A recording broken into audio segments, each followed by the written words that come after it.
All right, so I got asked about the idea of practicing. I'm going to focus this time on detail work. Detail work is not practicing for long periods of time. This time you're actually trying to do a smaller chunk.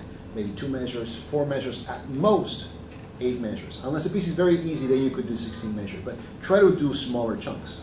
The first thing that you want to do is you want to create a schedule of practice. So let's say that you actually have 3 hours and 10 minutes. That means that you really have 2 hours to practice. It takes you 3 and 10 minutes to get 2 hours of practice. And what do? We actually divide this is our battle plan. We divide our sections of practice in sections of 20 minutes each. You have 10-minute break, 10-minute break, then a 30-minute break down here. So you don't want to have too many sessions with just short practice breaks. So 3 sections, a longer section of practice, and then you actually have another set, basically your second hour of practice, right? Let's just say that you are actually trying to fix something that you were doing wrong before. Let's say that you had a rhythm that is not working for you anymore. Now what you want to do is you want to hear a lot of recordings, you want to look at the score, and you want to basically start understanding where the beats are. Now, an instructor is very helpful with this.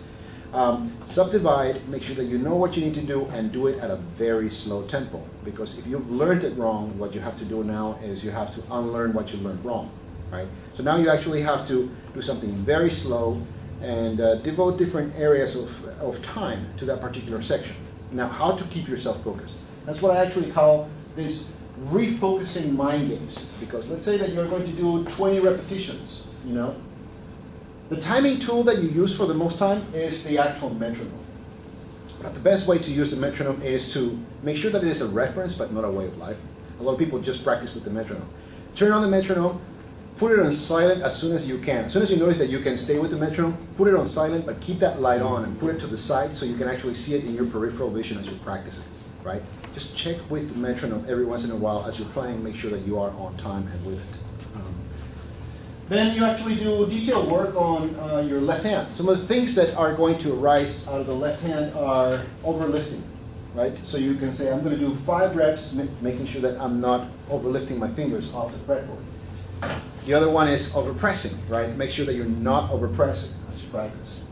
Also, focus on your left hand thumb. If you have shifts, a lot of times this is what happens to people. People tend to actually get stuck in one position or another. The thumb needs to be as flexible and movable as the fingers. It's a good idea to also practice without the thumb, right? This part of the hand, by the way, a lot of people tell you when you're learning how to play the guitar that you should get the other fingers out of the way. This part of the hand should actually be in as much as possible in contact with the bottom part of the neck. You know, you're grabbing a stick with strings, you need this point of contact, you need this one, and you need the fingers on it, right?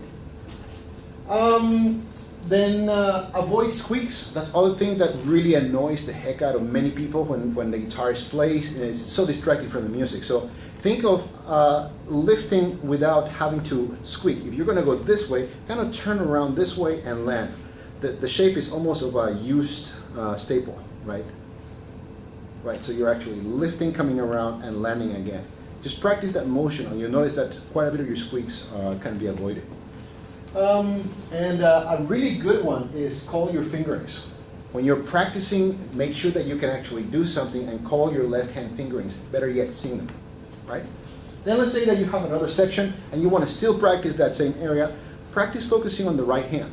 When you practice on the right hand, make sure that you're not repeating fingers. Now, how to do this, you can actually start with your battle plan saying that you're going to make sure that you avoid doing negative string crossings.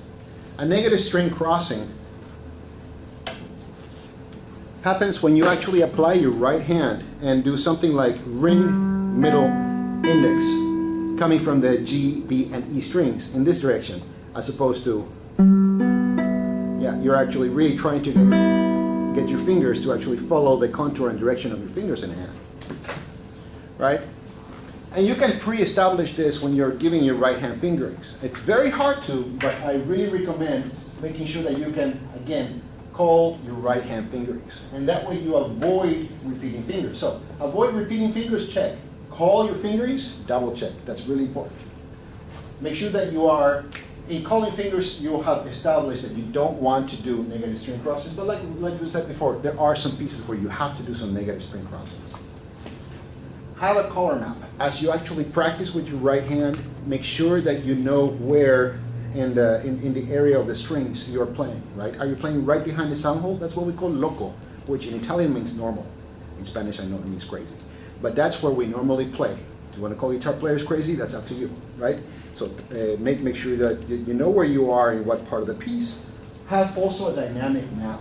Dynamics are, for the most part, the responsibility of the right hand.